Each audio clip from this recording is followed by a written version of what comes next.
నేటి దిన పరిశుద్ధ వాక్య భాగమును ధ్యానం చేసుకుందాము. ఓ దేవా నీకే దాసులము, నీవు చేసి కొన్న బిడ్డలము. సృష్టి నీ చేతిపై తిరిగి బంగారము, చేతులెత్తి నీకే మొక్కెదము. ఓ దేవా నీకే దాసులము, నీవు చేసి కొన్న బిడ్డలము. సృష్టి నీ చేతిపై తిరిగి బంగారము, చేతులెత్తి నీకే మొక్కెదము.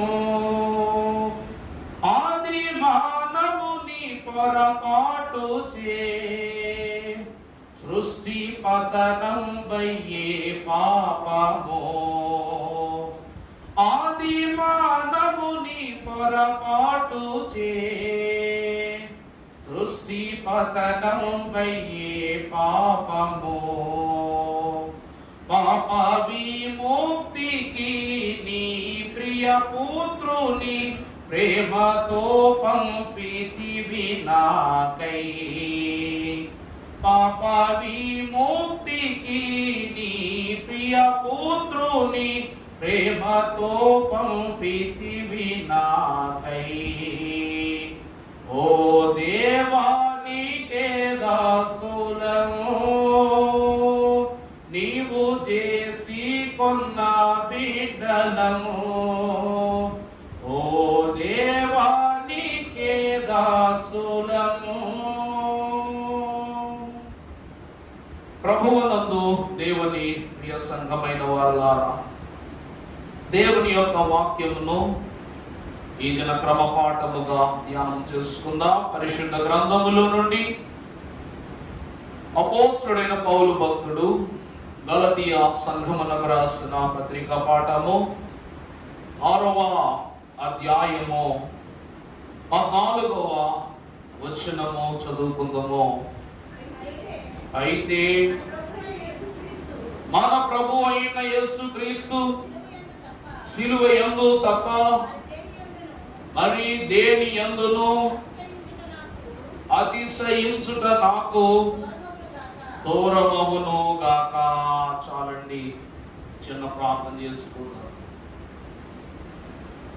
ప్రేమాస్వరూపుడు అయ్యున్న మా ప్రియ పరలోకపు తండ్రి, ప్రాణనాథ, జీవనాథ, స్తోత్రార్హుడా, దయా సంకల్పం చెప్పున ధాత్రి పోషకుడవై దీనుడనయ్యున్న నన్ను సిలువ ఊటలో, రక్షణ బాటలో, ఏదేను తోటలో ఆదాము నరులు కోల్పోయిన ఆ రక్షణ సౌఖ్యమును మరలా నాకు సిలువ సంతుష్టి ద్వారా అగుపరచి దీనుడనయ్యున్న నన్ను ధనిని చేయుటకు నీ పదధ్యాసలము నుండి వారసత్వమునకు నడిపించు స్వామి.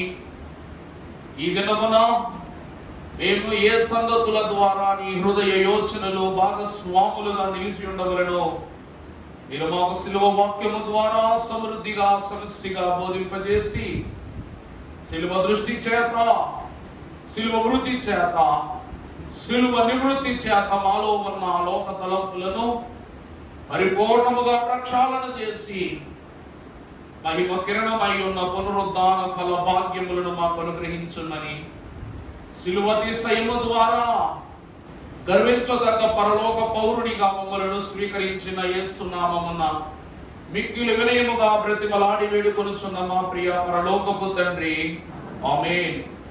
ఆయనను అతిశయించు వారు వారింటి వారైనను రక్షణలోనికి తేబడుట అనివార్యమని సెలవించిన త్రిత్వ దేవుని కాపుదల మనందరినీ తన కౌగిటిలోనికి నడిపించుకొని సదా మేలులతో వర్ధిల్ల చేయును గాక. ఆమేన్. ప్రభువునందు దేవుని సంఘమయ్యున్న వారలారా, ఈ దిన పరిశుద్ధ లేఖన భాగములో పౌలు మహాభక్తుడు గలతీయ సంఘము ద్వారా పౌర హక్కుతో సిలువ యొక్క జాడలో నడుచుచున్న విశ్వాస సమూహమయ్యున్న మనకు తెలియజేయుచున్న సత్యము ఏమి అనగా, ఎవరు ఎలాగున ఉన్నట్టే నాకేమిటి, నేను మాత్రము మన ప్రభు అయిన యేసు సిలువ యందు తప్ప మరి దేని యందును నేను అతిశయింప, చెప్పండి చదవండమ్మా, అతిశయించుట నాకు దూరమవునగాక. ప్రభువునందు దేవుని ప్రియబిడ్డలారా, ఈ దిన వాక్యాంశము అతిశయ సిలువ. ఈ లోకములో అతిశయమునున్నది చాలా చెడ్డ స్థితి. అతిశయం అంటే అండి చాలా చెడ్డ స్థితి. ఎందుకంటే అతిశయము అనగా గర్వము. అతిశయం అంటే ఏంటండి? గర్వము. నాకు అది ఉన్నది, ఇది ఉన్నది, నేను అది కలిగి ఉన్నాను, ఇది కలిగి ఉన్నాను అను గర్వమును ఈ లోకమున ప్రకటితము చేయున్నది లేక వృద్ధి చేయున్నది ఏమిటి అంటే అతిశయమే. చూసావా, నాకు కారు ఉంది, నీకు లేదు. నాకు గొప్ప గృహం ఉంది, నీకు లేదు. నా యొద్ద బోలెడంత డబ్బు ఉంది, నీ దగ్గర లేదు. నా దగ్గర బోలెడంత భక్తి ఉంది, నీకు అది లేదు. ఇప్పుడు మన విశ్వాసం కూడా అంతే. నేను బాగా పాట పాడగలను, నువ్వు పాడలేవు, అతిశయం. నేను బాగా బోధ చెప్పగలను, అతిశయం. నేను బాగా శుద్ధి చేయగలను, అతిశయం. మోకాళ్ళు నేనే నీకంటే ఎక్కువసేపు వేయగలను, అతిశయం. నిజం చెప్పాలంటే ప్రియులారా, గర్వముతో చేయున్నది భక్తి అయినను కూడా దేవుని ఎదుట చెల్లుబాటు కాదంటున్నారు దేవదాసయ్య గారు. అందుకే సాతానుడు గర్వాంధుడు కాబట్టి దేవదాసయ్య గారు మోకరించు అంటే మోకరించాడా? వాడి గర్వం, వాడు చేసే క్రియల పట్ల అతిశయం. దైవ జనునికి దేవుని మోకాళ్ళ జీవితం అంటే అతిశయం. ప్రియమిత్రులారా, కానీ దేవుడు ఈ అతిశయం అన్నది చెడ్డ పదమైన అతిశయ సిలువ ద్వారా మనకు ఎన్నో విషయాలు చెప్పడానికి ఇష్టపడుతున్నాడు. ఎందుకంటే ప్రతి మనిషి గర్వించదగ్గ కొన్ని విషయాలు ఉంటాయి. వాని క్రియల ద్వారా సర్వము గర్వపడు కొన్ని పరిస్థితులు ఉంటాయి. ఈ దినమున నేనైతే నా దేవుడైన యెహోవా ప్రియ కుమారుడైన యేసు క్రీస్తు ప్రభు సిలువ యందు తప్ప మరి దేని యందును నేను అతిశయము పొందను. ప్రభువునందు దేవుని ప్రియబిడ్డలారా, ఈరోజు మనము దేని యందు అతిశయపడాలంట? సిలువ యందు. అనగా సిలువను బట్టి మనం ఏం పడాలా? గర్వపడాలి. అతిశయం అనగా గర్వం. ఈరోజు ఆ సిలువ లేనిదే రక్షణ ఉందా మనకు? సిలువ గర్వముతో ఉన్నాము కాబట్టి రక్షణతో ఈ రోజు లోకమంతయు సంచారము చేయగలుగుతున్నాం. ఈ లోకములో తల ఎత్తుకుని తిరగలుగుతున్నాం, ఎన్నో మేళ్లు పొందుకొనగలుగుతున్నాం. కాబట్టి పౌలు మహాభక్తుడు అంటున్నాడు, అతిశయము లేని వాడు ఎంతటి వాడైనను కూడా అది అతిశయోక్తి కలిగిన జీవితమునకు మూలస్థితిని కనపరచదు అంటున్నాడు. అందువలన మనము బైబిల్ మిషన్ బట్టి అతిశయపడుతున్నాం కదా, అవునా కదా? మనము దేవుడు స్థాపించిన మిషను, బైబిల్ మిషన్ బట్టి అతిశయపడుతున్నాం. ఎందుకంటే ఈ బైబిల్ మిషను మోకాళ్ళ జీవితాన్ని పరిచయం చేసిన జీవితం. అదేంటయ్య గారు, మరి ఏ ఆలయాలలోనూ మోకాళ్ళు వేయరా, ప్రార్థన చేసుకుని మోకాళ్ళు వేయరా అంటే సన్నిధి అను గుడారమును నిలుపుకుని దేవుడు అను ప్రతిష్ఠితమైనటువంటి ఆయన తలంపును మదిలో నిలుపుకుని మోకరించి మన హృదయమును దేవునికి, దేవుని హృదయమును మనకు అటు నిటు ఇటు నటు చేసుకుని దేవునితో ఐక్యమై చేయగలిగే మోకాళ్ళ జీవితము బైబిల్ మిషన్ విశ్వాసులకు దేవుడిచ్చిన గొప్ప వరము గనక మనం ఈ మిషన్ను బట్టి అతిశయపడుతున్నాం. దేవునికి మహిమ కలుగును గాక. ప్రభువునందు దేవుని ప్రియబిడ్డలారా, అందువలన మనము ఈ లోకములో చాలా గర్వముగా, ఘనముగా మన మర్మాల జీవితంతో గర్వపడుతూ ఉన్నా. నిజమే, దేవుని కృపను బట్టి చూస్తే ఒకరు బాగా స్తుతి చెప్పగలరు, మరి గర్వపడవలసిన సంగతే. ఒకరు బాగా పాట పాడగలరు, గర్వపడవలసిన విషయమే. బాగా ప్రార్థించగలరు, గర్వపడవలసిన విషయమే. ఇవన్నిటి విషయంలో గర్వపడుతున్న నువ్వు ఒకే ఒక్క విషయంలో కూడా గర్వపడటాన్ని అదొక బహుమానంగా, ఒక గొప్పగా, ఒక మెప్పుగా భావిస్తున్నావు. అదేమిటి అంటే పాపం. అదేంటండి? పాపాన్ని బట్టి కూడా మనుషుడు ఏం పడతాడంట? గర్వపడుతున్నా. నువ్వు ఎక్కువ పాపం చేసావా, నేను నీకంటే ఎక్కువ పాపం చేసి. నువ్వు ఒకరిని హింసించావా? నేను ఇంకా హింసించాను. నువ్వు ఒకరి దగ్గర దోచుకున్నావా? ప్రభు దగ్గరకు బరబ్బా వచ్చి అంటాడు, ఓ నువ్వేనా యేసు క్రీస్తు ప్రభు అంటే? వినా, నీ గురించి చాలా గొప్ప గొప్ప విషయాలు విన్నాను. నువ్వు ఎక్కడికి వెళ్తే అక్కడకు జనము సముద్రంలో వస్తారంట కదా, నువ్వేది చెప్పినా మాట దాటరంట కదా. నేను కూడా ఒక మాట చెప్తాను, చెవులో పెట్టుకో. ఏంటి? నా పేరు బరబ్బా. నేను గొప్ప దొంగను. నేను విలువైన వాటిని దోచుకునేటువంటి వాడిని. అందువలన నేను ప్రతి ఒక్కరి గృహములలోనికి వెళ్ళి వాళ్ళు విశ్రాంతి పొందినప్పుడు విలువైన వాటిని దోచుకుంటాను. నువ్వెప్పుడైతే నేను నీకు ఒక అవకాశాన్ని ఇస్తున్నా, ప్రజలు నిన్ను ఎలాగా నమ్ముతున్నారు కాబట్టి మనమిరువురము కలిసి ప్రజలను మనస్సులను కొల్లగొట్టి వారి యొక్క ధనములను వారి యొక్క స్థితులను మనము తీసుకున్నట్లయితే మనమిద్దరము ఈ సృష్టిలో తిరుగు లేనటువంటి గొప్ప హోదాలోనికి వెళ్ళిపోతాము అని యేసుక్రీస్తు ప్రభువుకు బరబ్బా ఒక మాట చెప్పాడంట. ఒక అవకాశాన్ని ఇస్తున్నట్టు మాట్లాడాడంట.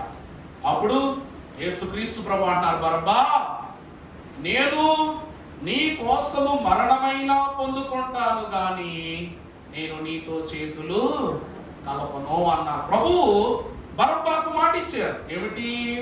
నీ కోసము నేను మరణమైనా పొందుకుంటాను, మరణ శిక్షనైనా పొందుకుంటానన్నారు. అన్న మాట ప్రకారంగా మాకు బరబ్బా కావాలి. యేసు వద్దన్నారా లేదా? చివరకు దుష్టుడుగా పిలువబడిన బరబ్బాయే, వద్దు వద్దు, నా శిక్ష నాకే వేయండి, ఆయనను శిక్షింపవద్దు అని బ్రతిమలాడుకున్నాడంట. ప్రభువునందు దేవుని ప్రియబిడ్డలారా, ఈరోజు మనము చూస్తే చేసే పాపమును బట్టి అతిశయించుచు చివరకు దేవుని ఎదుట కూడా పాపాన్ని గర్వముగా చెప్పుకొని దుస్థితి మానవునికి రావటాన్ని బట్టి ఆ అతిశయ హృదయము లేక గర్వాంధమైన హృదయమును సంపూర్ణముగా తొలగించి అచంచలమైన నిశ్చల హృదయముతో మానవులని ప్రతిష్ఠించుటకి అతిశయ శిలువను దేవదేవుడు తన హృదయము పైన తన భారముగా భరించుకొని ఈ లోకమునకు ఏర్పరచబడిన వారై ఉన్నారు. ప్రభువునందు దేవుని ప్రియబిడ్డలారా, మనిషికి కాదు విశ్వాసులకు దేవుని అతిశయ శిలువ ఏ ఏ సంగతుల ద్వారా లభ్యమవుతుంది అంటే పరిశుద్ధ గ్రంథములో మనం చదువుకుందాం. అదే గలతీ పత్రిక 20వ అధ్యాయము 21వ వచనము చదివినట్లయితే 20వ వచనం చదువమ్మా. 2వ అధ్యాయము 20వ వచనం, క్షమించండి, గలతీ 2:20. నేను క్రీస్తుతో కూడా సిలువ వేయబడి ఉన్నాను, ఇక జీవించువాడును నేను కాదు, క్రీస్తు ప్రభువే నా యందు జీవించుచు ఉన్నాడు. నేను ఇప్పుడు శరీరమునందు జీవించుచున్న ఈ జీవితము నన్ను ప్రేమించి నా నిమిత్తము తనను తాను అప్పగించుకొనిన విశ్వాసము వలన మాత్రమే నేను. అంటే పౌలు మహాభక్తుని యొక్క జీవితము అతిశయము గర్వము ఎవరంటే తనతో అనగా క్రీస్తుతో సిలువ వేయబడిన యేసు క్రీస్తు ప్రభువును బట్టి, తన సిలువను క్రీస్తు సిలువతో ఐక్యము చేసిన స్థితిని బట్టి, తన కొరకు జీవన్ మరణములకు తీర్పు తీర్చు ప్రాణదానమును బలియాగము గర్పించిన యేసు క్రీస్తు ప్రభువును బట్టి పౌలు మహాభక్తుడు అతిశయించుచున్నాడంట. ప్రభువునందు దేవుని ప్రియబిడ్డలారా, ఈరోజు గర్వముగా ఎంత భక్తి చేసినా క్రీస్తుతో సిలువ వేయబడి ఉన్నాను అనే ఒక ప్రవచనాన్ని, లోకమంతయు అనుసరించవలసిన సత్యాన్ని పౌలు ఇంత రూఢిగా నమ్మికతో రాయగలిగాడంటే ప్రియులారా, యేసు క్రీస్తు ప్రభువు యొక్క శ్రమలలో పౌలు ఎంత ఇమిడిపోయాడో మనము గ్రహించవచ్చు. దేవుని యొక్క వాక్యాన్ని బట్టి కాదు గాని దేవదేవుడట ఒక మనిషికి ఏదైనా ఒక లోపము పెడితే తదుపరి స్థితులకు మరింత బలాన్ని ఇస్తాడంట. ఉదాహరణకు కళ్ళున్న వాడికి బాగా కనపడద్దా, కళ్ళు లేనోడికి బాగా కనపడద్దా? చెప్పండి. కళ్ళున్నోడుకు 4 కళ్ళు, అవునా? ఈ కళ్ళను బాగు చేసుకోవటానికి అద్దాలని, లెన్స్ అని, వగేరా వగేరా అని ఎన్నో పెట్టుకుంటాం. నీకు కిలోమీటర్ అవుతుంది కనపడద్దు కానీ కళ్ళు ఎదురుగా ఉన్నది కనపడదు. కానీ గుడ్డివానికి కనబడినా కనబడకపోయినా అడుగు మారదు, అవస్థ కలగదు, అవరోధము సంభవించదు. ఎందుకంటే ఈ కంటితో చూడలేనటువంటి ఆ పరిస్థితుల్ని చెవితో వింటాడు, మనసుతో గ్రహిస్తాడు. ప్రతి చిన్న శబ్దాన్ని కూడా తన మనస్సు యందు, అంటే ఈ కంటిని బట్టి అతిశయించటము లేదు కానీ దేవుడు తనకిచ్చిన తతిమ. అర్థమవుతుందండి? చెవిటోళ్ళు కంట ప్రయాణం చేసేటప్పుడు ముక్కు చెవులు బాగా పనిచేస్తాయంట. మాట అర్థమవుతుందా అండి? ముక్కు చెవులు బాగా పనిచేస్తాయంట. ఇప్పుడు మనమే ఉదాహరణ తీసుకోండి. వేడిగా ఎవడైనా ఒక మంచి టిఫిన్ ఇప్పించాడు అనుకోండి, ఆడు మా కళ్ళు ఎదురుగా వేసాడు కదా అని గుబ్బ తినేస్తాం. కానీ గుడ్డివాడు ఏం చేస్తాడు తెలుసా? అని వాసనలో వస్తాడు ఫస్ట్. అప్పుడు వాడికి తెలిసిపోద్ది ఏమిటంట, ఇది మంచిదో చెడ్డదో, పులిసిందో లేకపోతే పాడైపోయిందో ఒక్క స్మెల్ట్తో చెప్పేస్తాడు. విన్నాడు. నిజమా కాదా? మీరు ఎప్పుడైనా గమనించారా? ఒకసారి గుడ్డివాడి యొక్క యోచన గమనించండి. వాళ్ళు తినే ఆహారం విషయం ఎంతో జాగ్రత్తగా ఉంటారు. వారి ముక్కు 10 రెట్లు శక్తి కలిగిందిగా పనిచేస్తుంది. వాళ్ళ చెవులు ప్రతి చిన్న వినికిడిని కూడా చాలా క్లుప్తంగా ఆలకించగలవు. ఈ కండ్లలో లేని బలాన్ని 10ంతల బలముగా దేవుడు ఈ రెండింటికి ఇస్తాడు. ఇవి రెండు ఉండటం వల్ల దేనినైనను స్వీకృతం చేసుకోగలరు, దేనినైనను సుస్పష్టముగా ఆలకించగలరు. దేవుని యందు ప్రియమిట్లారా, ఎందుకు ఈ మాట చెప్తున్నానంటే, అపోస్తలుడు పౌలు భక్తుడు కొరింథీ సంఘములకు రాసిన మొదటి పత్రిక 1వ అధ్యాయము 31వ వచనము మనం ఒకసారి చదువుకున్నట్లయితే, అతిశయించువాడు ప్రభువునందే అతిశయింపవలెనని దేవుని మూలముగా ఆయన మనకు జ్ఞానమును నీతియు. చాలండి. ఇక్కడ ఏమని అర్థమైందంట, ఈ గుడ్డోళ్ళందరూ కూడా దేవుడి మీద భారం వేసి వెళ్ళిపోతా ఉంటారు. అవునా కదా? ఈ గుడ్డి వాళ్ళందరూ ఎవరి మీద నమ్ముకుంటారండి? ఇక్కడ లోకంలో చెయ్యి పట్టి నడిపించే వాళ్ళకన్నా వాళ్ళ చేతులతో వాళ్ళ జీవితపు పనులు చక్కబెట్టుకునే వాళ్ళే చాలా ఎక్కువ. మహోత్సవాల్లో మేము పనులు డ్యూటీ చేస్తున్నప్పుడు ఒక ఆయన ఆల్టర్ దగ్గరికి రావడానికి ప్రయత్నిస్తున్నాడు. ఆపితే, అయ్యా అయ్యా రాకూడదండి, మరి పనులు జరుగుతున్నాయని చెప్తే, అయ్యా లేదయ్యా చిన్న ప్రార్థన చేసుకుని వెళ్ళిపోతానండి అన్నాడు. ఆల్టర్ దగ్గరికి రావడానికి ఆ పక్క గేట్లోంచి వచ్చాడు. వెనకాల గేట్లో చూస్తే, సరే సభ ఇంకా ప్రారంభం కాలేదు కదా, ప్రార్థన చేసుకుంటాను అంటున్నాడులే అని చెప్పేసి వెళ్ళండి అయ్యా అన్నాం. ఆ సభా స్థలములోనికి పక్క నుంచి ప్రవేశించినప్పుడు స్పీకర్లో పెద్ద వైర్లు, గోతులో ఎంతేసి మంద చొప్పున వైర్లు మూటలు అన్నీ కూడా దారిలో పరిచేస్తున్నాయి. అసలు సాయం చేయరా పడిపోతాడేమో పెద్ద అయినా అని చెప్పేసానంటే, ఎంత జాగ్రత్తగా వెళ్తున్నాడంటే మనిషి, ఆయన పట్టుకుంటకెళ్ళి వీడు పడిపోయాడు. ఆయన పట్టుకుంటకెళ్ళి కంగారు ఎవడు పడిపోయాడు, నేను పంపించినప్పుడు పడిపోయాడు. అక్కడ పడిపోతే అప్పుడు అర్థమైందనమాట, దేవుని వైపు చూస్తూ నడుచువానికి ఎత్తైనను పల్లమైనను ఆకాశమైనను పాతాళమైనను దేనికి లెక్క ఉండదు. ఎందుకంటే అతిశయించువాడు మన ప్రభు అయినా లేక మన దేవుడైన యెహోవా యందు మాత్రమే అతిశయిస్తూ ఉన్నాడు. ఎందుకంటే ఆయన మనకి ఏమిస్తున్నారంట? జ్ఞానము. దేవుడు ఏమిస్తున్నారు చెప్పండి? జ్ఞానము. వానికి ఆయన సన్నిధిలో నడవటానికి గల జ్ఞానమును దేవుడే. అందుకే దేవవాక్కు మాత్రమే నిజము, నువ్వేం చూడొద్దు, దిక్కులు చూడొద్దు అన్నారు దేవదాసు. అందుకే ప్రభువునందు ప్రియబిడ్డలారా, యెహోవా నామము అతిశయించదగ్గ నామము. ఆ నామమును ఎరిగి ఉన్నాము కాబట్టి అతిశయ సిలువ ద్వారా, ఆయన గర్వించి మనకిచ్చిన సిలువ సాక్ష్యము ద్వారా ఈరోజు మనం ఎల్లరము కూడా రక్షింపబడుతున్నాం. ఈ సిలువ మీద ఉండి, తండ్రి వీరేమి చేస్తున్నారు ఎరుగరు గనక వీరిని క్షమించమని ప్రభు అన్నారు కాబట్టి రక్షణ. ఒక్కసారి ఆలోచించుకోండి. ప్రభువు సిలువ మీద లేరు, తండ్రే మనపై ఉగ్రత చేయవలసిన పరిస్థితి వచ్చింది. ఆ సమయమున సిలువ మీద లేకుండా ఉన్న ప్రభువును బట్టి తండ్రి మనలను కాల్చివేస్తారా, కాల్చివేయరా? చెప్పండి. ప్రభువు, సిలువ ఈ రెండు ఐక్యమై ఉండకుండా ఉన్నప్పుడు ఆయనకు కలిగిన మరణాన్ని బట్టి తండ్రి అయిన దేవుడు తన ఉగ్రత మన మీదకు వచ్చినప్పుడు కుమారుడు కూడా చెయ్యి పెట్టి ఆపటానికి అధికారం లేదు. ఎందుకంటే సిలువ అనగా సాధనము. సిలువ అనగా ఏమిటండి? సాధనము. అనగా భూలోకమునకు పరలోకమునకు మధ్యవర్తిత్వము చేసిన సాధనము. అలాగునని కుడి వైపునున్న రక్షింపబడు దొంగకు, ఎడమ వైపు నుండి తీర్పునకు సిద్ధపడుతున్న దొంగకు మధ్యవర్తిత్వము చేసిన సాధనము. ఈ సాధనము లేకుండగా ప్రతి ఏ మనిషియు కూడా రక్షింపబడటము సాధ్యము కాదు. అందుకే యెహోవా నామము అతిశయ నామము.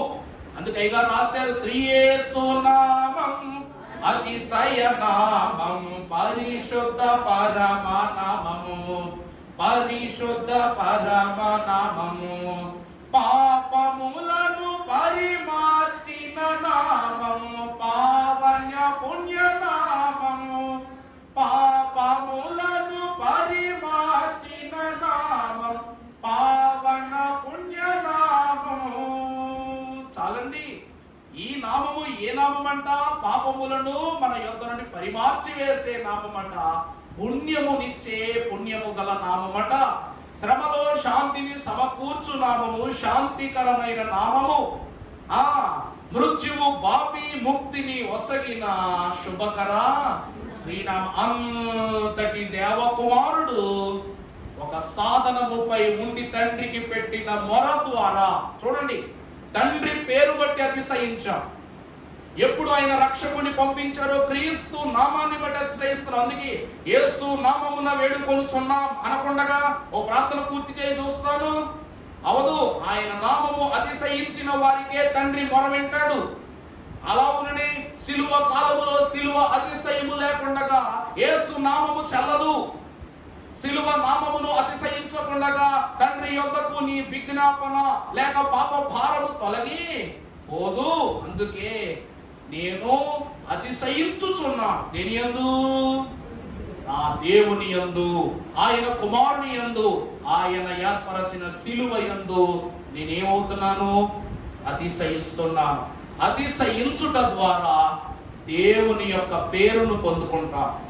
అతిశయం సిలువ ద్వారా నీ పేరు ఎవరి పేరుగా అనగా ఎవరి పేరులోనికి చేర్చబడుతుంది అనగా దేవుని కుమారుని పేరులోనికి చేర్చబడుతుంది. ఇది మొదటి స్థితి. రెండవదిగా చూసినట్లయితే కీర్తనల గ్రంథము, కీర్తనల గ్రంథం 20వ అధ్యాయము 7వ వచనం ఒకసారి చదువుకున్నట్లయితే, కీర్తనలు 27. కొందరు రథములను బట్టి, కొందరు గుర్రములను బట్టి అతిశయపడుదురు. మనమైతే మన దేవుడైన యెహోవా నామమును బట్టి అతిశయ. అబ్బో, గుర్రాలను బట్టి కొందరు, రథములను బట్టి కొందరు అతిశయపడుదురు. కానీ ఎందుకు ఈ మాట చెప్తున్నానంటే, ఈ వాక్యము స్పష్టంగా సరిపోయేటువంటి వ్యక్తులు ఎవరు అంటే, యుద్ధమునకు సిద్ధపడిన గొలియాతు అను ఫిలిష్తీ సైన్యము, ఒక ప్రక్కన ఉన్న పిల్లవాడైన దావీదు. దేవుడు తన పక్షపాతి అయి తనను గెలిపించుచున్నాడని తెలుసుకోవడానికి దావీదుకు పట్టిన సమయం 40 రోజులు. నా మాట అర్థమవుతుందండి? దేవుడు దావీదును పుట్టినప్పటి నుంచి రక్షించుకుంటున్న వరుస వేరు, కానీ ఆ వరుసలో తనకు ఈ క్షణమున జయము రాబోతున్నదని తనకు అంగీకారమైనది, పరిపూర్ణమైనది ఎప్పుడు అనగా ఈ 40 దినముల వ్రతము దినముల యొక్క స్థితి ద్వారా. ఈ 40 దినాలు కూడా గొలియాతు ఇలా ఫిలిష్తీ ఇశ్రాయేలు సైన్యంలో మీరు ఇలా నిలబడితే గొలియాతు ఇలా వచ్చి కనబడేవాడంట. ఏమ్రా, నీ పిల్లోడు వచ్చాడా? నన్ను ఓడిస్తానన్నోడు వచ్చాడా? నన్ను చంపుతానన్నోడు వచ్చాడా అను మాట వేసేవాడంట. రాలేదండి, రేపు వస్తాడంట అని చెప్పగానే, సరే అయితే నేను అన్నం తిన్నాడు, వెళ్ళిపోతాను. అలా 40 రోజులు గొలియాతు ఇశ్రాయేలీల కంట్లో కనబడితే, ఈ 40 రోజులు దావీదు ఎవరి కంట్లో పడ్డాడంట? దేవుని కంట్లో పడ్డాడు. దేవుని ప్రియబిడ్డలారా, మనుష్యుల కంటి యందు పడుట ద్వారా. ఈరోజు గొలియాతు అతిశయం ఏంటి, గర్వం ఏంటి? నేను చెప్పండి, హిమాలయ పర్వతం అంతా ఉంటాను, హిందూ మహాసముద్రం అంత బలం ఉంది నాకు, పర్వతమును కూడా ఎత్తి విసిరేయగలను, మదగజాలను కూడా కుప్పకూల్చగలను. అలాంటిది నా బలము ముందు ఒక చిట్టి ఎలుక. వాడు చూసి నేను భయపడటం ఏంటని వాడు బలాన్ని బట్టి అతిశయపడుతున్నాడు. అందుకే నేను రోజుకు ఒకసారి కనబడితే వీళ్ళకి దినదినము నా మీద పెరుగుద్ది, వాడేమో మనం విడిచిపెట్టి వెళ్ళిపోవడానికి నమ్మకం తగ్గుద్దని కనబడేవాడంట. కానీ దేవుని యందు అతిశయపడిన దావీదు మహాభక్తుడు మాత్రం దినదినము దేవునిలో బలాన్ని పొందుకున్నాడు.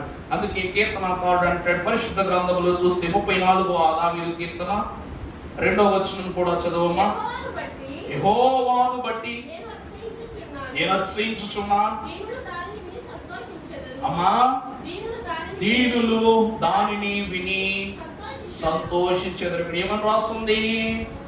నేనైతే యెహోవా నామమును బట్టి అతిశయించుచున్నాను. పరమభక్తుడైన యెహోషువ అంటాడు, అమ్మలారా అయ్యలారా, మీరును మీ కుటుంబములను మీ బిడ్డలను ఎవరినైనా సేవించండి. ఎందుకంటే దేవుడు స్వాస్యాన్ని ఇచ్చాడు. నేను చెప్పినా, నేను ఈ పని చేయమని చెప్పినా మీరు నా పైన ఏమవుతారు, ప్రతిదాడి చేస్తారు. కాబట్టి ఈ రోజే మీకు సాక్ష్యపూర్వకంగా నేను విపులం చేస్తున్నాను. ఏమిటిది? మీరైతే నచ్చిన దేవుణ్ణి పూజించుకోండి, నేను ఆపను. కానీ మీ అందరికీ ఇప్పుడే స్పష్టం చేస్తానా, నేనును నా ఇంటి వారును దేవుడైన యెహోవాను తప్ప వేరొక దేవుణ్ణి మేము సేవింపము అని తెలియజేస్తూ దానికి ఈ రాయి సాక్ష్యం అని 7 కన్నులు గల రాయిని సాక్ష్యంగా విడిచిపెట్టాడు పరమభక్తుడు యెహోషువ. యెహోవా సేవింపును గూర్చి అతిశయపడినట్లుగా ఈరోజు యెహోవా నామమును బట్టి అతిశయించుట ద్వారా మనకేం కలుగుద్ది? జయము. అర్థమైందా అండి? యెహోవా పేరును అతిశయించుట ద్వారా మనకి ఏం కలుగుద్దంట? జయము. చదువుకున్నట్లయితే సమూయేలు మొదటి గ్రంథము 17:45 మనం చూసినట్లయితే, సమూయేలు మొదటి గ్రంథం 17:45 దావీదు నీవు కత్తియు ఈటెయు బల్లెమును ధరించుకొని నా మీదకు వచ్చుచున్నావు. అయితే నీవు తిరస్కరించిన ఇశ్రాయేలీయుల సైన్యములకు అధిపతియగు యెహోవా పేరిట నేను నీ మీదకు వచ్చుచున్నాను. ప్రభువునందు ప్రియులారా, అప్పుడు అంటాడు, ఏమనంటాడు? నాలో ఉన్నవాడు ఈ లోకములో ఉన్న వాని కంటే గొప్పవాడు. నీకు కత్తి మీద అతిశయం, నీ బల్యాల మీద అతిశయం, నీ గర్వం, ఈ చూసి నువ్వు గర్వపడుతున్నావు, నువ్వు నన్ను చంపగలనుకుంటున్నావు, నీ డాలును బట్టి నువ్వు అతిశయపడుతున్నావు, ఎవరు నేను ఏం చేయలేరని. కానీ నీవు తిరస్కరించిన, చూడాల మాట చూడండి, నువ్వు దేనిని అతిశయించావో వాటిని బట్టి, నువ్వు వేటినైతే విడిచిపెట్టావో వాటికి, అనగా ఇశ్రాయేలీయుల సైన్యములకు అధిపతి అనగా ఈ దినమున ఈ సైన్యములకు అధిపతి ఎవరట? యెహోవా పేరిట నేను నీ మీదకు వచ్చుచున్నాను. నాలో ఉన్నవాడి లోకములో ఉన్నవాడి కంటే గొప్పవాడు. అనగా ఆ దినమున యెహోవా నామమును అతిశయించిన దావీదులకు దేవుడు ఏమిచ్చాడంట? జయము. సిలువ అనగా జయమునిచ్చే సాధనం. దేనిపైన? శత్రువుల పైన జయమిచ్చింది సిలువ. ఇచ్చిందా లేదా? రెండవది, మరణం పైన జయాన్ని ఇచ్చింది, పాపాన్ని పైన జయాన్ని ఇచ్చింది. మనలో ఉన్న మత మాత్సర్య లోప పాప కామ క్రోధ క్రియల పైన ఇది జయాన్ని ఇచ్చింది. సిలువ జయ సూచనకు సాదృశ్యం. అందుకే దైవజనులు దేవదాసయ్య గారు అన్నారు, సిలువ ముద్ర వేయించుకోకుండా దేవాలయములో నుండి బయటకు వెళితే రాజముద్రను కోల్పోతామంట. ఏ ముద్ర కోల్పోతారండి? రాజముద్రను కోల్పోతామంట. ఈరోజు రాజుకు కిరీటము లేకుండా సభకొస్తే గౌరవం ఉంటుందా? నువ్వు ఎంత గొప్ప రత్నాలు, మణులు, మాణిక్యాలు దేహం పైన వేసుకుని వచ్చినా నిన్ను రాజు అనరు. ఏమంటారు? రాజు అయినా కూడా రాజుగా గుర్తించరు. ఒక రాజు నా కిరీటం పోయిందని ప్రజలతో చెప్పుకోగలడా? చెప్పగలడా? చెప్పుకోలేడు. ఎందుకంటే కిరీటం పోవడం అంటే అది బంగారంతో చేసిన ఒక వస్తువు పోవడం కాదు, అధికారము ధ్వాత్యమైపోవటం, అమర్త్యమైపోవటం. అందువలన రాజుకు కిరీటం అన్నది చాలా అత్యవసరమైన. అలాగని దేవుని బిడలమైన మనకు ప్రార్థన ఫలములో ఉన్న సంపూర్ణమైన ఆత్మరక్షణ స్థితులు మనకు అవగతం కావాలంటే ఏం కావాలంట? సిలువ ముద్ర. నాయనా, నేను విన్నా ఈ జ్ఞానమై ఉన్న వాక్యం నా దృష్టిలో నుంచి బయటకు వెళ్లకుండా బంధనం వేయి. నాలోనికి పాపాలు చేరకుండా బంధనం వేయి. నాలోనికి చెడు నా మనసులోనికి చేరకుండా బంధనం వేయి. ఇది రాజముద్ర, రాకడ ముద్ర. ఈ ముద్రపై ప్రతి నిమిషము మనం ఏమవ్వాలి? అతిశయపడుతూనే ఉండాలి. ఈ రోజు ప్రార్థన సిలువు తెచ్చుకున్నాం, అమ్మయ్యా ఈ రోజు 8వ రోజు ప్రార్థన నేను సంపూర్ణంగా జరిగించుకున్నాను, యేసు రక్తమే జయమని చెప్పుకుని వెళ్ళిపోవాలి. ఇది సూచన. యెహోవా పరిశుద్ధ నామము, అతిశయ నామము మనకు జయమునకు సూచన. తర్వాత మనము చూసినట్లయితే ఇర్మియా గ్రంథము 9వ అధ్యాయము 23వ వచనం ఒకసారి చదువుకున్నట్లయితే, జ్ఞాని తన జ్ఞానమును బట్టి, శూరుడు తన శౌర్యమును బట్టి అతిశయింపకూడదు. ఐశ్వర్యవంతుడు తన ఐశ్వర్యాన్ని బట్టి అతిశయించువాడు దేనిని బట్టి అతిశయింపవలెననగా భూమి మీద కృపను చూపుచు యెహోవాను నేనే అని గ్రహించి నన్ను పరిశీలనగా తెలుసుకొనుటను బట్టి అతిశయింపవలెను. అట్టి వాటిలో నేను ఆనందించుచున్నాడు. యెహోవా అంటే జ్ఞాని జ్ఞానాన్ని బట్టి అతిశయించకూడదు. తర్వాత ఏంటమ్మా? శూరుడు తన శౌర్యాన్ని బట్టి, ఐశ్వర్యాన్ని బట్టి. ఈ ముగ్గురు మనకు బాగా తెలుసును పరిచయస్తులే. జ్ఞానం అంటే సొలొమోను, శౌర్యం అంటే సౌలు. శౌర్యం అంటే ఎవరండి? సౌలు. సౌలు ఖడ్గము తిరగని చోట్లేదు.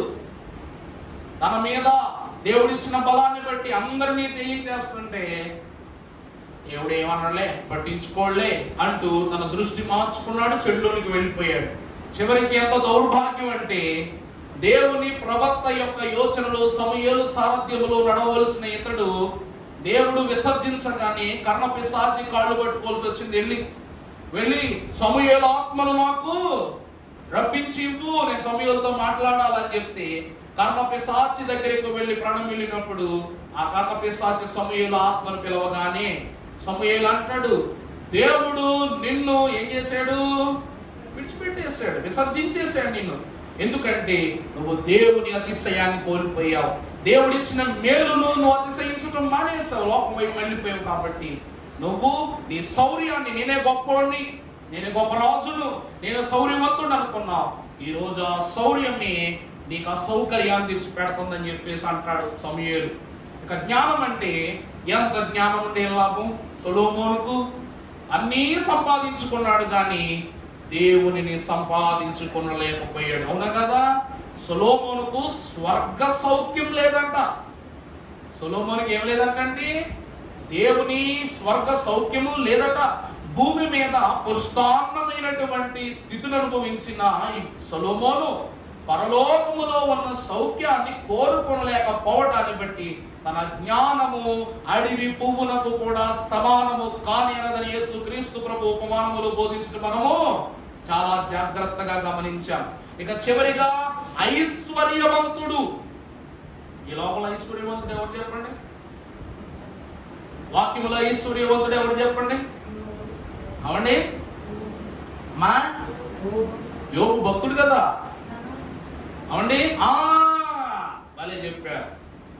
ధనవంతుడు లాజరు యొక్క ఉపమానములో తన ధనమును బట్టి అతిశయించుట ద్వారా కాలము పరిపూర్ణమై మృతి పొంది ఇరువురును మృతి పొందినప్పుడు ఎవరెక్కడున్నారు? ధనవంతుడు బ్రతికినంత కాలము గొప్పగా ఉన్నాడు, మరణించిన తరువాత ఒక నీటి చుక్కకు నోచుకొని దౌర్భాగ్యం. అవునా కాదా? ఇప్పుడు మనం చూసినట్లయితే చదువమ్మా మాట.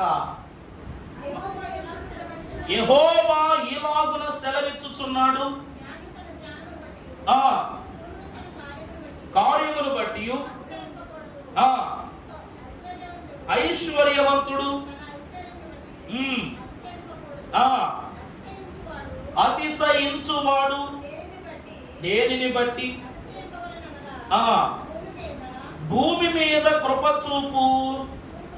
చూపుచు నీతి కార్యములను జరిగించుచున్న ప్రభువునందు ప్రియులారా, భూమి యందు ఏం చేస్తున్నా? కృప చూపుతూ నీతి న్యాయములు జరిగించుచున్న యెహోవా నేనేనని గ్రహించి ఉన్న పరిశీలన తెలుసుకున్న బట్టి అతిశయింపవలెను. అంటే ఈరోజు మనము చూసినట్లయితే ప్రియమిటలారా, జ్ఞానం అంటే ఏంటి, ఐశ్వర్యం అంటే ఏంటి, శౌర్యం అంటే ఏంటి చెప్పండి. నాకు ఇవి దేవుడు ఇవ్వలేదండి, ఇవి నావే అనుకున్నది ఏమైందా? జ్ఞానమంతయు పాడు చేసి కారణైతిని నాయన, నీవుప్పుడే జ్ఞానము గల తండ్రివని ఇప్పుడే నాకు జ్ఞప్తొచ్చింది. పేతురు మహాభక్తునికి జ్ఞానం లేదా? ప్రభు ప్రక్కనే ఉండి, ప్రక్కనే తిని, ప్రక్కనే పండుకుని, ప్రక్కనే బోధ చేసి, ప్రక్కనే బోధ విని ఎన్నో సూక్ష్మ క్రియలు గ్రహించిన పేతురుకు తెలియదా ప్రభువే అన్ని జరిగించువాడని? అయినప్పటికీ కూడా పేతురు సిలువను అతిశయించలేదు.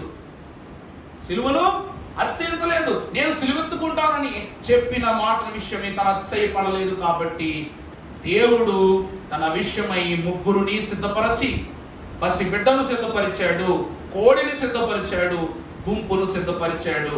ఏదైతే సిలువ యొక్క ఉనికిలో పేతురు ఉన్నాడు కాబట్టి అతిశయోక్తిలో దేవుని యొక్క స్వరమును సంపాదించుకున్నాడు పరమ భక్తుడు. ప్రభువునందు ప్రియమిటలారా, ఈ రోజు శౌర్యవంతులు అనగా దేవుని యొక్క పరిశుద్ధమైన బలమును సంపాదించుకున్నవారు. అసలు శౌర్యము అన్నది దేవుని యొక్క స్థితి. ఆయన బలవంతుడైన దేవుడు. ఆయన ఎవరండి? బలవంతుడైన దేవుడు. ఇక జ్ఞానం అంటారా? జ్ఞానము ఆధారము యెహోవాయే. అర్థమైందండి? జ్ఞానమునకు ఆధారం ఎవరు? యెహోవాయే. లెస్ అయిన ఆలోచన చెప్పువాడను జ్ఞానమిచ్చువాడు ఎవరు? యెహోవాయే. ఆయనే ఆధారం. ఇక చివరిగా ఐశ్వర్యము అనే మాటకు వస్తే, ఆ ఐశ్వర్యముని విడిచిపెట్టి, సింహాసనాన్ని విడిచిపెట్టి తన ప్రియ కుమారుని లోకమునకు పంపించారు తండ్రి అయిన దేవుడు. అందుకే భూమికి కృప చూపి నీతి న్యాయములను నిబంధనగా స్థాపింపజేసిన యెహోవా మనకు సెలవిచ్చుచున్నది ఏమిటి అనగా, జ్ఞానము అనగా దేవునిని కనుగొనుట. జ్ఞానం అంటే ఏంటండి?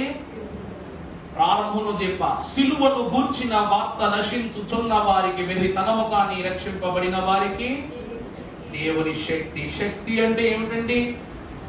శక్తి అంటే ఏంటంట? దేవుడిచ్చిన జ్ఞానం.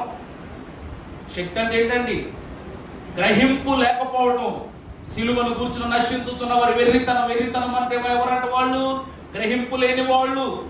కానీ రక్షింపబడిన వారు అనగా జ్ఞానముతో ఆలోచించిన వారు, దేవుని యోచన కలిగిన వారు. సిలువ దేవుని జ్ఞానమై ఉన్నది కనుక ఆ శక్తిని సంపాదించుకునుట ద్వారా దేవదాసయ్య గారు దైవ లక్షణాల్లో రాశారు, దేవా నువ్వు జ్ఞానమై ఉన్నావు, అందుచేతనే మనుష్యులకు జీవరాశులకు జ్ఞానం ఇచ్చావు. ఈ జ్ఞానం వల్లనే కదా అనేక మర్మాలు తెలుస్తున్నాయి. అనేక మర్మాలు తెలుస్తున్నాయా లేదా? నీ జ్ఞానమునకు నీవు బయలుపడినావు గనక. అర్థమైందా? బైబిల్ చూరుకున్నాడా ప్రభువు? బైబిల్ చూరుకున్నాడా? ఈ జ్ఞానమును మాకు ఇచ్చావు, కానీ సరే చదువుకు నేర్చుకో అని ప్రభు వదిలేశారా? ఎంతమంది ప్రవక్తలను పంపాడు దేవుడు, ఎంతమంది న్యాయాధిపతులను పంపాడు దేవుడు. తన ప్రియ కుమారుని కూడా బోధ వినిపింప చేయమని పంపించాడు. నీ జ్ఞానమునకు నువ్వే ఏమైపోయావు? చివరికి బయలుపడ్డావు. ఆదియందు వాక్యము, వాక్యము దేవుని యొద్ద ఉండెను, వాక్యమే దేవుడైన వాక్యమే శరీరధారిగా మన మధ్య కృపా సత్య సంపూర్ణునిగా బయలుపడింది. జీవించడం అంటే ఏంటండి? బైబిల్ మిషనులు దైవజనునికి బయలుపరిచారు, అందించారు. అలాగే యేసుక్రీస్తు ప్రభువును మన కొరకు బయలుపరిచారు ప్రభువు. అందువలన సిలువ అనగా, అతిశయ సిలువ అనగా దేవుని జ్ఞానం. ఈ దేవుని జ్ఞానాన్ని అతిశయించకపోతే, ఈ సిలువ జ్ఞానం అతిశయించకపోతే మనము ఇంకా దేనిని రాకడలో పొందుకోలేం. కళ్ళ ముందు కనబడే సిలువే కనబడినప్పుడు ఎక్కడో అవతల నుండి రాబోయే రాకడ ఎప్పుడు కనబడదండి నీ కంటికి? కల్వరి గొల్గోతాపై దేవుడు చెప్పిన 7 మాటలే మన మనసులో ముద్రింపబడినప్పుడు, ప్రకటన గ్రంథ కాలములో తీర్పు సూచనలో 7 గ్రంథములను ముందున ఉంచుకుని నీ తీర్పు విషయమై సమస్త క్రియలను విచ్ఛిన్నము చేయగలిగే దేవుని ఎదుట ఇక నువ్వేం చెప్పగలవు?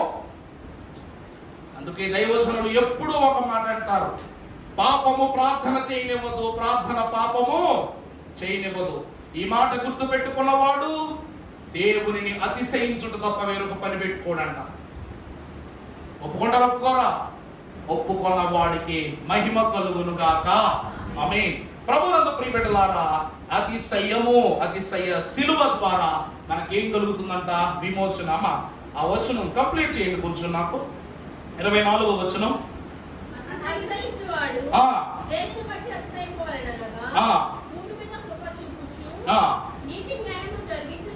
నీతి న్యాయములను జరిగించుచున్న యెహోవాను నేనేనని గ్రహించి.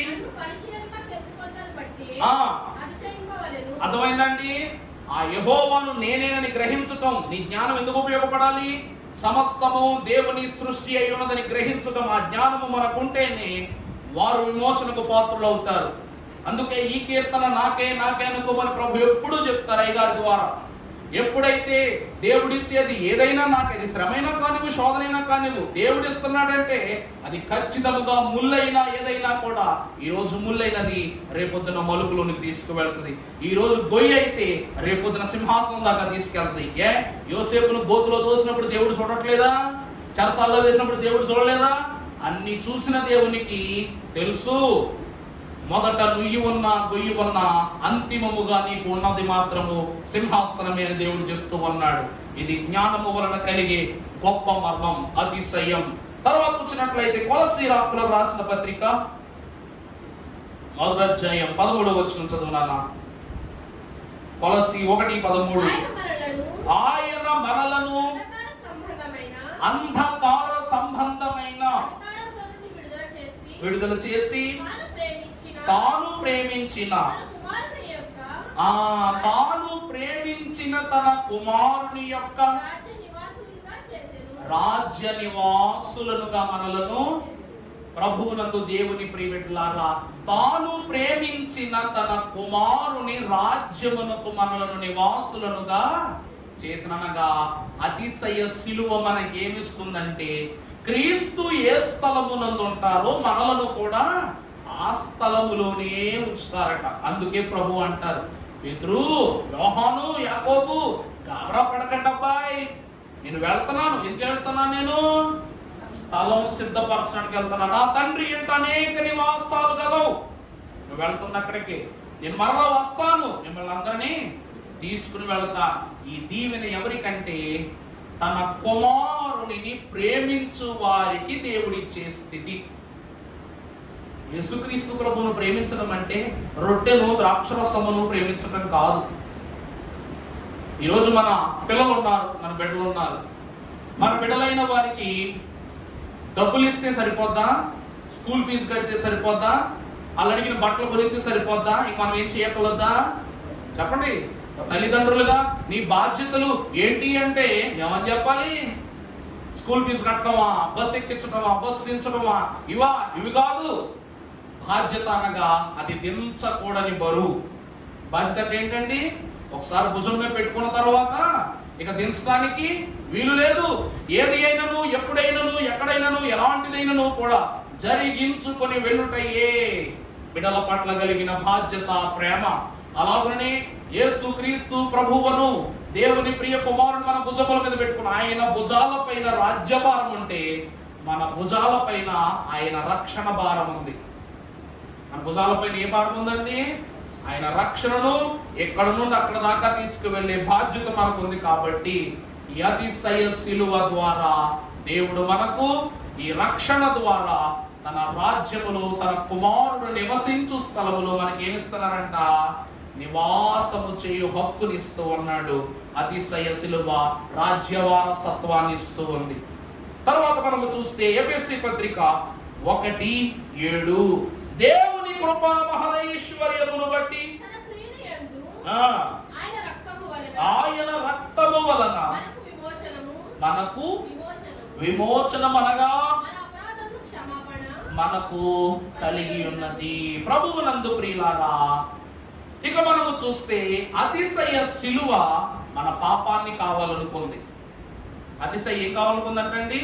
మన పాపాలను కావాలనుకుంది, మన రోగాల్ని కావాలనుకుంది, మన శ్రమలను కావాలనుకుంది, అసలు మనలో ఉన్న ప్రతి దుర్నీతి దుర్గుణ క్రియలన్నీ కావాలనుకుంది. ఇది అతిశయ శిలువ మన దగ్గర నుండి తీసుకుంటుంది. ఇప్పుడు మనము శిలువ యొక్క నుండి ఏం తీసుకోవాలి? యేసు ప్రభు అని అంటారు, పేతురు ఈ పని నేను చేయకపోతే, ఈ పాదాలు కానీ నేను ఇప్పుడు కడకపోతే నాలో నీకేముండదు? ఉండదు. అందువలన ఈ దినము మొదలుకొని నావన్నీయు మీవి, మీవన్నీయు నావి. అంటే ఇతడు ప్రియ కుమారుడు అన్న తండ్రి పరలోకం నుండి నాకు బాప్తిసం రోజు ఒక మాట చెప్పాడే, అది మీదే. నేను ఎందరికో రోగములను, బలహీనతలను, భయములను, దయ్యములను వెళ్ళగొట్టాను చూడు. ఈ వరములన్నీ మీవే, అన్నీ మీవే. నా శరీరము, నా రక్తంతో సహా అన్నీ మీవే. మరి నాకేంటి? మీరు చేసిన పాపాలు, మీరు చేసిన క్రియలు, దోషాలు ఏంటంటే అన్ని నావి. అంటే పాత్ర మార్చుకొనుట. అర్థమైందండి? అక్కడ ఏం జరిగిందంట? పాత్ర మార్చుకునుట. దైవజనుడు దేవదాసయ్య గారు ఈ విషయాన్ని చెప్తున్నప్పుడు, ప్రభువు మధ్యరాత్రి విందులో ఆహార పాత్రను పట్టుకున్నారు. గెత్సెమనే తోటలో అవమానముల పాత్ర పట్టుకున్నారంట. నా మాట అర్థమైందండి? గెత్సెమనే తోటలో ప్రభు పట్టుకున్న పాత్ర ఏ పాత్ర? అవమానములు, లోక అవమానములు, లోక పాపములు ఏకమ్ముగా నీపై నీ వేసుకుంటువా, నీకు ఈ నేరములు కూడా అధిక భారం బాయి అని పాడుతున్నా. ప్రభునందు ప్రియులారా, భక్తుడు అంటున్న మాటను బహు చక్కగా గమనించినట్లయితే, దేవుని కృపా మహదైశ్వర్యమును బట్టి ఆ ప్రియుని యందు ఆయన రక్తము వలన. ఇప్పుడు వాక్యం ఏమంటుంది తెలుసా? క్రీస్తు మధ్యరాత్రి ఆరాధనలో ఇచ్చిన ఈ ద్రాక్షరసము, ఇది ద్రాక్షరసము కాదు, ఇది నా రక్తము, ఇది రక్తమని అతిశయించు త్రాగువానికే స్వస్థత. అర్థమవుతుందా అండి? ఈ అపరాధాలు, ఈ పాపాలు మిమ్మల్ని విడిచిపోవాలంటే మీరు దేని బట్టి అతిశయించాలి? ఇది ద్రాక్షరసమని కాదు, ఇది నా రక్తమని అతిశయించాలి. ఆ ప్రియుని యందు తన రక్తము వలన మన అపరాధములకు విమోచన, క్షమాపణ మనకు కలిగి ఉన్నది. ప్రభువునందు ప్రియమిత్రులారా, అతిశయ శిలువ అనగా రక్తముపై అతిశయించుట. నాకు ఒక మాట చెప్పండి, యేసుక్రీస్తు ప్రభు రక్తం ఏ రంగులో ఉంటది? యేసుక్రీస్తు ప్రభు రక్తం ఏ రంగులో ఉంటది? ఎర్రగానే ఉంటుందా? మొన్న నవ్వుకోండి, ఫోన్లో యూట్యూబ్లో ప్రసంగం వీడియో అప్లోడ్ చేస్తుంటే, అది అప్లోడ్ అయ్యే గ్యాప్లో యూట్యూబ్ షార్ట్ అవుట్ వచ్చింది అనమాట. ఓకే చెప్తున్నాను అన్నట్టు వస్తే ఇద్దరు గొడవ పెట్టుకుంటుంటే ఒక మధ్యవర్తి వచ్చి ఆడేళ్ళు కోసి, నీ రక్తం ఏ రంగులో ఉందరా అని అడిగాడు. రెడ్ కలర్ అయ్యా అన్నాడు. అవతల పక్క చెయ్యి కూడా కోసి, నీ రక్తం ఏ రంగులో ఉందంటే బేబీ పింక్ అంట. ఏమంటున్నాడు? బేబీ పింక్ కలర్ అయ్యా అంటున్నాడు. అంటే ఇడు రక్తం ఎరుపు, ఇడు రక్తం ఏ కలర్ అంట? బేబీ పింక్ అయ్యారు, రోజ్ పింక్ అయ్యారు అంటున్నాడు అన్నమాట. ప్రియులారా, ప్రభువు రక్తము ఎరుపే, మన రక్తము ఎరుపే. మన రక్తముపై మనకు అతిశయం ఉందా లేదా? రక్తం అంటే ప్రాణముండు, రక్తం అంటే బ్లడ్ బ్యాగ్ కాదు. రక్తం లేనిదే ప్రాణం లేదు. రక్తముపై మనకు అతిశయం, మన ప్రాణంపై మనకు అతిశయం ఉందా లేదా? మరి యేసు క్రీస్తు ప్రభువుకు తన ప్రాణముపై అతిశయం ఉందా లేదా? యేసు ప్రభువుకు ఉందా? యేసు ప్రభువుకు ఉందా? మనది ప్రాణమే, ఆయనది ప్రాణమే. మనకు అతిశయం ఉంది, ఆయనకు అతిశయము. ఆయనకు అతిశయం ఉన్నదల్లా మన ప్రాణం పైనే. అందుకే నాలో ఉన్నది నీ ఆత్మ, నాలో ప్రవహించుచున్నది నీ రక్తము అని పాడుకుంటున్నాం. ఈ రోజు వరకు ప్రభు రక్తము మనలో ప్రవేశించడం చదువుకుంటున్నాం, కానీ మన రక్తం ప్రభువులో ప్రవేశించడం ఎప్పుడేం చూసావా? చూడకూడదు కూడా. ఎందుకంటే మన తెలివితేటలన్నీ బేబీ పింక్ కలర్ తెలివితేటలే కాబట్టి. మన తెలివితేటలన్నీ అంతే బేబీ పింక్ తెలివితేటలు. రక్తము మనం ఎలా చెప్తాం తెలుసా? ఒక రోజు ఎందుకు ఎంతో పెద్ద ప్రబుద్ధుడు నేనే బ్లడ్ టెస్ట్ అంటే మా మైక్రోస్కోప్ లో బ్లడ్ ఎలా ఉంటది ఏంటి, అందులో ఎంజైమ్స్ ఎలా ఉంటాయని చూపించేటప్పుడు వేలు మీద పొడిచి స్లైడ్ మీద పెట్టి చెక్ చేస్తాం. చెక్ చేసినప్పుడు మా మాస్టరు ఎక్కువ భయపడిపోయి ఏళ్ళు బలవంతంగా పెట్టి కొంచెం గట్టిగా పొడిచేసాడు. ఒక చుక్క రావాల్సింది 5-6 చుక్కల కింద పడిపోయింది అనమాట. నేను అంత తెలివైన చూడండి, ఈ స్లైడ్ మీద రంగులో కనిపిస్తుంది, కింద పడిన రంగులో కనిపిస్తుంది, పుస్తకం మీద పడిన సొక్కో రంగులో కనిపిస్తుంటే ఫైనల్ గా రికార్డ్ సబ్మిట్ చేసేటప్పుడు మైక్రోస్కోప్ లో కనబడినట్టు ఎంజైమ్స్ గురించి రాయలేదు, కానీ 3 కలర్లు అలా చేసి వాటికి 3 రంగులు కలర్లు పెట్టాను అనమాట, పేర్లు రాశాను అనమాట. నేను అలా ఉంటది లోకము, మన తెలివితేటలు, మన జ్ఞానం. దేవుని ప్రియబిడ్డలారా, దేవుని రక్తము మనలో ప్రవహిస్తేనే అది జీవం. అదేమై ఉంటదండి? జీవము. మన రక్తము ఎవరిలో ప్రవేశించినా అది మరణమే. అందువలన యేసు క్రీస్తు ప్రభు వారి యొక్క రక్తము మీద తప్ప మరి దేనిపైనను మనుషులు అతిశయపడకూడదు. ప్రభువు యూనివర్సల్ డోనర్. ఆయన ఎవరండి? ఆయన రక్తము నిష్కలంకమైనది. ఆయన రక్తం ఎలాంటి రక్తం అంటండి? నిష్కలంకమైన రక్తమై ఉన్నది. నిరుపమానముగా ఈ లోకములో ఎట్టి మనుషునికైనను అందించబడవలసిన రక్తమైనది. కాబట్టి ఆ రక్తము యందు అతిశయించాలి. ఆ రక్తాన్ని మనకు అందించిన స్థలమే సిలువ. ప్రభువు రక్తాన్ని మనకు పరిపూర్ణముగా అందించిన స్థలం ఏదంట? సిలువ. ఆ సిలువ మనకు అతిశయ స్థానముగా ఉండాలి. చివరిగా నా మాటలు చెప్తూ ముగిస్తాను. 1 కొరింథీ పత్రిక 9:14. అలాగున సువార్తను ప్రచురించువారు సువార్త వలన జీవింపవలెనని ప్రభువు సిలువ మీద నిలబడిన యేసు క్రీస్తు ప్రభువు. ఏమండి, బాగా గమనించండి, 7 మాటలు సువార్త కాదా? పోయిన సంవత్సరం 7 మాటలు చెప్పిన వాళ్ళు ఎవరు చెయ్యాలి సార్? 7 మాటలు చెప్పిన వాళ్ళు 1, 2 అంటే 7 మాటలు వీళ్ళిద్దరే చెప్పారు. అయితే పోయిన సంవత్సరం ఏమన్నా ఏం సిగ్గుపడతారే? 7 మాటలు చెప్తే గర్వంగా చెప్పాలి. ఇంతమందిలో మిమ్మల్ని చెయ్యెత్తిస్తారంటే ఇదే దీవుడు వచ్చిన తప్ప మిమ్మల్ని ఏదో బాధపడతాను కాదు. అక్కడ చెయ్యొద్దండి. 1, 2, 3 మరి తదిమా 4. సరే, ఒక క్యాండిడేట్ హైదరాబాద్ లో ఉన్నారు. ఒక క్యాండిడేట్ దేవదాస్ గారు, రాజు గారు మీరు కూడా చెప్పారు కదా సార్, మరి మీరు చెయ్యత్రే. ఇక్కడ 5 అయ్యారు, ఇంకొక 2 ఉన్నారు. వసుంధర గారు ఇక్కడ లేరు. ఇంకొక ఫైనల్ వ్యక్తి ఆవిడ ఎవరు? ఇసాక్ గారు ఒకరు, కటాక్ష గారు పాప. ఇలాగ 7 మాటలు చెప్పారు. మీకు వాకింగ్ చెప్తున్నప్పుడు నేను ఇచ్చిన 15 నిమిషాలు ఎక్కువ అనిపించిందా తక్కువ అనిపించిందా? ఇది ఒక మాట చెప్పండి నాకు. అయ్యా, మీరు తండ్రి వీరేం చేయించున్నారు ఎరుగురు కనుక వీరిని క్షమించమని మాట చెప్పినప్పుడు మీకు ఇచ్చిన సమయం 15 నిమిషాలు కానివ్వండి, 20 నిమిషాలు కానివ్వండి, అది నాకు సరిపోద్ది. పరిపూర్ణంగా నేను వాక్యం చెప్పగలను. చిన్న అలవ కూడా అటు ఇటు లేకుండా 20 నిమిషాలు ప్రక్కాగా వాక్యం చెప్పగలను. సమయం సరిపోద్ది అన్నట్టు ఉంటుందా? ఆయన చెప్పలేదు. అమ్మా, మీకు సరిపోదు. ఏ వాక్యం సరిపోదు. ఎందుకంటే దేవుని వాక్యము, దేవుని వాక్కు అది అంతము లేని సూత్రము, అంతము లేని సువార్త ఉన్నది. కాబట్టి అందువలన ఈ అతిశయ శిలువపై నిలువబడిన యేసుక్రీస్తు పలికిన 7 మాటల యందు అనగా సువార్త యందు మనం ఏం చేయాలి? అతిశయించాలి. సువార్తను అతిశయించకుండగా దేవుని యొక్క రక్షణ చాటింపులు, దండోరాలు మనం పాలి భాగస్థులం కాలేం. చదువు నాన్న, మాట చదువుమ్మా. అలాగున సువార్తను ప్రచురించేటువంటి వారు సువార్త వలెననే జీవింపవలెనని ప్రభువే నియమించి ఉన్నాడు.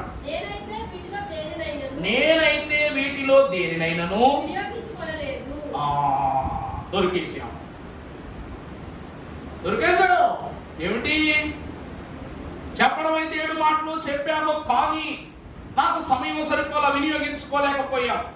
20 నిమిషాల్లో కుదించి చెప్పినా ఏదో మిగిలిపోయింది, ఏదో ఆగిపోయింది. ఇంతే కదండి శ్రమ. దేవుని యొక్క వాక్యం ఏమంటుందంటే, దైవ జనమా సువార్తను బట్టి అతిశయించాలి. ఎందుకంటే ప్రభు పలికిన 7 మాటలు కూడా మన కోసమే, ఆయన కోసం అస్సలు కాదు. ఎవరి మీద అతిశయం? ఎవరి మీద అతిశయం? వీరేమి చేయించున్నారు ఎరుగురు గనక వీరికి క్షమించుము. తర్వాత ఏంటంటే రెండో మాట ఏంటి? నేడు నీవు నాతో దొంగ కోసం. 3 అమ్మా ఇదిగో నీ కుమారుడు, ఇదిగో నీ తల్లి కోసం. 4వది నా దేవా నన్నేలా చేయి విడచితివి. అవును, నిజమే, అది కూడా మన కోసమే. ప్రభువుని ఎక్కడ ఎవరు తండ్రి విడిచిపెట్టలా. విడిచిపెడితే నా ఆత్మని తండ్రికి అప్పగిస్తున్నాడు ఎందుకు అంటారు? 4వది అది మన కోసమే. తర్వాత 5వది దప్పికొనుచున్నాను. ఆయన ఏ దప్పికొనుచున్నారో మీకు బాగా తెలుసు. 5వ ఆత్మల దాహం. 6వది సమాప్తమైంది. ఏం సమాప్తమైంది? ఈ లోకములో ప్రభు చేయవలసిన పని సమాప్తమైంది. పరలోకములో ప్రభు చేయవలసిన పని ఆరంభమైంది. ఇంకా ప్రభువు యొక్క సువార్తకు అంతిమత లేదు, ఆరంభం లేదు, అంత్యం లేదు, ముగింపు లేదు. కాబట్టి ప్రభు ఎక్కడ సమాప్తి చేశారు? చివరికి నా తండ్రి నా ఆత్మను నీకు పాటలో ఉంటది. మీరు కూడా ఈ పద్ధతిలోనే తండ్రికి మీ ఆత్మను అప్పగించాలి. అక్కడ కూడా సువార్తే కనబడుతుంది. అందుకే ఈ 7 మాటలను కూడా భక్తులు ఏమన్నారనక, ప్రభువు శిలువ సమయములో ఆయన పలికిన తుది పలుకులుగా, సంపూర్ణమైన రక్షణ పలుకులుగా, సువార్త పరిచర్యకు విస్తారమైన సూత్రములుగా భావింపజేశారు. అందువలన ఈ మాటలపై మనం ఎప్పుడూ కూడా, ఎంత గొప్ప ప్రసంగికుడైనా కూడా గుడ్ ఫ్రైడే వస్తే 7 మాటలే చెప్పాలి. కొత్త ఏమన్నా చెప్పాలా? చెప్పరు. అతిశయత సువార్త యందు అతిశయత, అంతము లేని సువార్త శిలువ సువార్త. అర్థమైందండి? శిలువ సువార్తకి ఏం లేదంట, అంతము లేదు. ఇక చివరిగా మనము చూసినట్లయితే ఫిలిప్పీ పత్రిక 1వ అధ్యాయము 25వ వచనం మనం చదువుకున్నట్లయితే,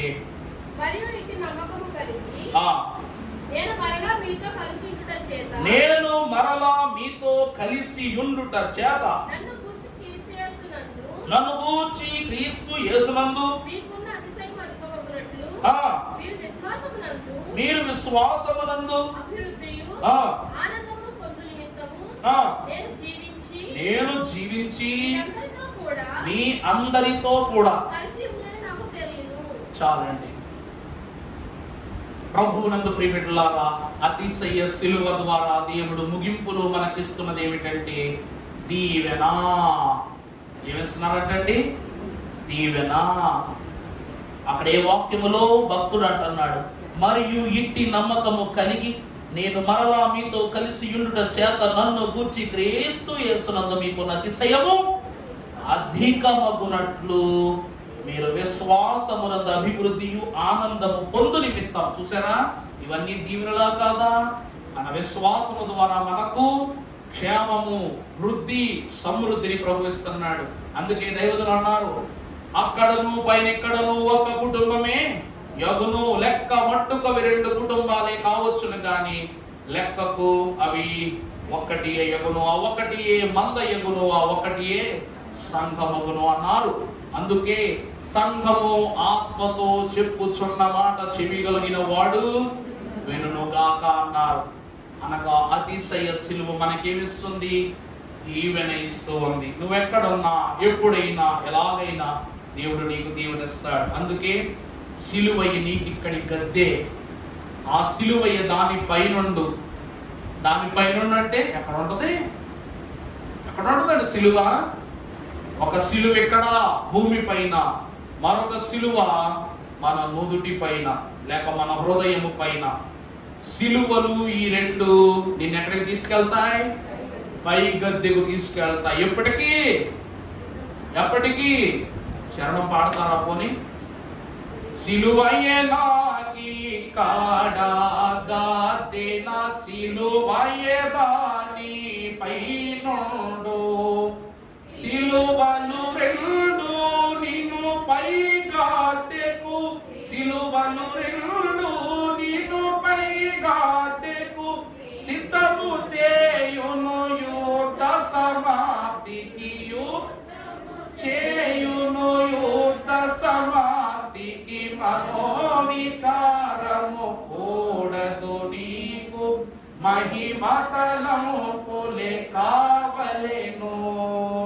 ప్రియులారా, ఈ సిలువయు, నీ మీద ఉన్న సిలువయు నిన్ను యుద్ధ కాలములో పరలోక గద్దెలోనికి తీసుకుని వెళ్ళిపోతాయి.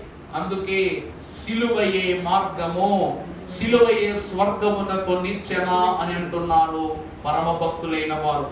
అట్టి సిలువను అతిశయించుట ద్వారా నువ్వు గర్వపడాలా వద్దా? ఆ సిలువను బట్టి నువ్వు గర్వపడాలా వద్దా? నువ్వు దేవుని బట్టి, సిలువను బట్టి, సిలువ ఇచ్చు రక్షణను బట్టి, అది ఇచ్చు రాజ్యమును బట్టి, ఇచ్చు దీవెనను బట్టి, అసలు నిన్ను బట్టి నువ్వే దేవునిలో ఏమైపోవాలి? గర్వపడాలి. అలా గర్వపడుచు గౌరవముగా దేవుని సిలువ ద్వారా పరలోక గవిలోనికి నడిపింపగలగలుగు ధన్యత, త్రిత్వ దేవుడు సంపూజ్యుడు మీకు సదా దయచేయును గాక.